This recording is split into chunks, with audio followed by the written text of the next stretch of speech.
ओम नमः शिवाय। जिस प्रकार इस ब्रह्मांड का न कोई अंत है और न ही कोई शुरुआत, उसी प्रकार शिव अनादि हैं। संपूर्ण ब्रह्मांड शिव के अंदर समाया हुआ है। आइए श्रवण करते हैं सोमवार व्रत कथा। प्राचीन काल की बात है।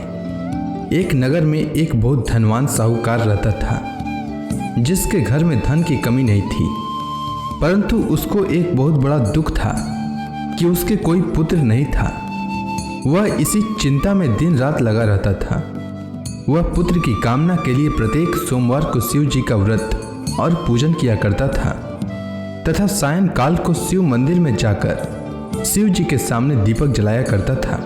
उसके इस भक्ति भाव को देखकर एक समय पार्वती जी ने शिव जी महाराज से कहा कि महाराज, यह साहूकार आपका अनन्य भक्त है और सदैव आपका व्रत और पूजन बड़ी श्रद्धा से करता है।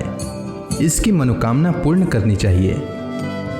शिव जी ने कहा, हे पार्वती, यह संसार कर्म क्षेत्र है। जैसे किसान खेत में जैसा बीज बोता है वैसा ही फल काटता है, उसी तरह इस संसार में जैसा कर्म करते हैं वैसा ही फल भोगते हैं।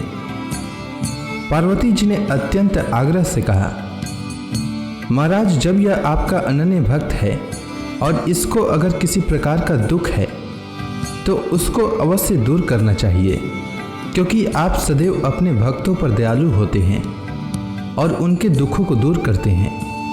यदि आप ऐसा नहीं करेंगे तो मनुष्य आपकी सेवा तथा व्रत क्यों करेंगे। पार्वती जी का ऐसा आग्रह देख शिव जी महाराज कहने लगे, हे पार्वती, इसके कोई पुत्र नहीं है। इसी चिंता में यह अति दुखी रहता है। इसके भाग्य में पुत्र न होने पर भी इसको मैं पुत्र प्राप्ति का वर देता हूँ, परंतु यह पुत्र केवल 12 वर्ष तक जीवित रहेगा। इसके पश्चात वह मृत्यु को प्राप्त हो जाएगा। इससे अधिक मैं और इसके लिए कुछ नहीं कर सकता। यह सब बातें साहूकार सुन रहा था। इससे उसको न तो कुछ प्रसन्नता हुई और न ही कुछ दुख हुआ। वह पहले जैसा ही शिव जी महाराज का व्रत और पूजन करता रहा। कुछ काल व्यतीत हो जाने पर साहूकार की स्त्री गर्भवती हुई और 10वें महीने में उसके गर्भ से अति सुंदर पुत्र की प्राप्ति हुई। साहूकार के घर में बहुत खुशी मनाई गई, परंतु साहूकार ने उसकी केवल 12 वर्ष की आयु जानकर अधिक प्रसन्नता प्रकट न की और न ही किसी को भेद ही बताया। जब वह बालक 11 वर्ष का हो गया तो उस बालक की माता ने उसके पिता से विवाह आदि के लिए कहा, तो वह साहूकार कहने लगा कि अभी मैं इसका विवाह नहीं करूंगा, अपने पुत्र को काशी जी पढ़ने के लिए भेजूंगा। फिर साहूकार ने अपने साले अर्थात बालक के मामा को बुला करके उसको बहुत सा धन देकर कहा, तुम मेरे बालक को काशी जी पढ़ने के लिए ले जाओ और रास्ते में जिस स्थान पर भी जाओ यज्ञ तथा ब्राह्मणों को भोजन कराते जाओ। वह दोनों मामा भांजे यज्ञ करते और ब्राह्मणों को भोजन कराते जा रहे थे। रास्ते में उनको एक शहर पड़ा। उस शहर में राजा की कन्या का विवाह हो रहा था। दूसरे राजा का लड़का जो विवाह कराने के लिए बारात लेकर आया था, वह एक आंख से काना था। उसके माता पिता को इस बात को लेकर बड़ी चिंता थी कि कहीं वर को देखकर कन्या के माता पिता विवाह में किसी प्रकार की अड़चन पैदा न कर दें। इस कारण जब उसने अति सुंदर सेठ के लड़के को देखा तो मन में विचार किया कि क्यों न दरवाजे के समय इस लड़के से वर का काम चलाया जाए। ऐसा विचार कर वर के पिता ने उस लड़के और मामा से बात की तो वे राजी हो गए। फिर उस लड़के को वर के कपड़े पहनाकर तथा घोड़ी पर चढ़ाकर दरवाजे पर ले गए और सब कार्य प्रसन्नता से पूर्ण हो गया। फिर वर के पिता ने सोचा कि यदि विवाह कार्य भी इसी लड़के से करा लिया जाए तो क्या बुराई है। ऐसा विचार कर लड़के और उसके मामा से कहा, यदि आप फेरों का काम और कन्यादान के काम को भी करा दें तो आपकी बड़ी कृपा होगी और मैं इसके बदले में आपको बहुत कुछ धन दूंगा। तो उन्होंने स्वीकार कर लिया और विवाह कार्य भी बहुत अच्छी तरह से संपन्न हो गया। परंतु जिस समय लड़का जाने लगा तो उसने राजकुमारी की चुंदड़ी के पल्ले पर लिख दिया कि तेरा विवाह तो मेरे साथ हुआ है, परंतु जिस राजकुमार के साथ तुमको भेजेंगे वह एक आंख से काना है और मैं काशी जी पढ़ने जा रहा हूँ। लड़के के जाने के पश्चात उस राजकुमारी ने जब अपनी चुंदड़ी पर ऐसा लिखा हुआ पाया तो उसने राजकुमार के साथ जाने से मना कर दिया और कहा कि वह मेरा पति नहीं है, मेरा विवाह इसके साथ नहीं हुआ है, वह तो काशी जी पढ़ने के लिए गया है। राजकुमारी के माता पिता ने अपनी कन्या को विदा नहीं किया और बारात वापस चली गई। उधर सेठ का लड़का और उसका मामा काशी जी पहुंच गए। वहां जाकर उन्होंने यज्ञ करना और लड़के ने पढ़ना शुरू कर दिया।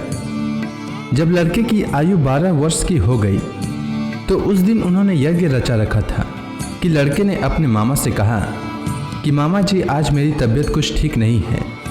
तब मामा ने कहा कि अंदर जाओ और सो जाओ।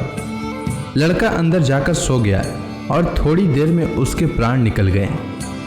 जब उसके मामा ने आकर देखा कि वह मुर्दा पड़ा है तो उसको बड़ा दुख हुआ और उसने सोचा कि अगर मैं अभी रोना पीटना मचा दूंगा तो यज्ञ का कार्य अधूरा रह जाएगा।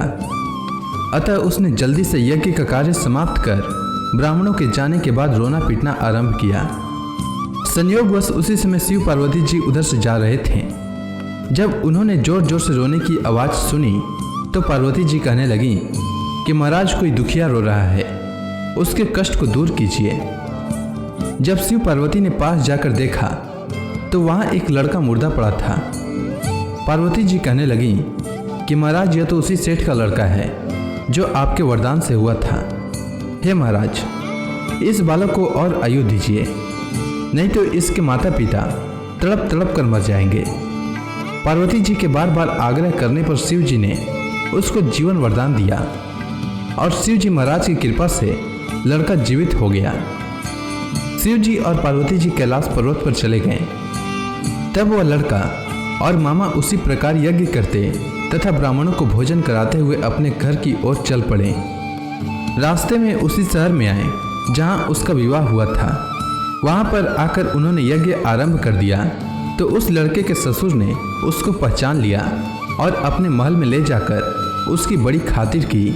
साथ ही बहुत से दास दासियों सहित आदर पूर्वक लड़की और जमाई को विदा किया। जब वह अपने शहर के निकट आए तो मामा ने कहा कि मैं पहले तुम्हारे घर जाकर खबर कर देता हूँ।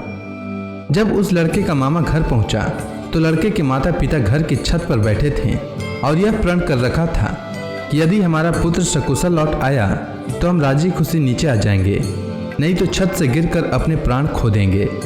इतने में उस लड़के के मामा ने आकर यह समाचार दिया कि आपका पुत्र आ गया है, तो उनको विश्वास नहीं हुआ।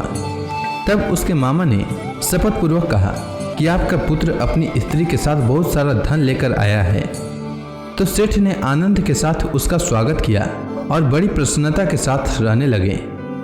इसी प्रकार से जो कोई भी सोमवार के व्रत को धारण करता है अथवा इस कथा को पढ़ता या सुनता है उसकी समस्त मनोकामनाएं पूर्ण होती है।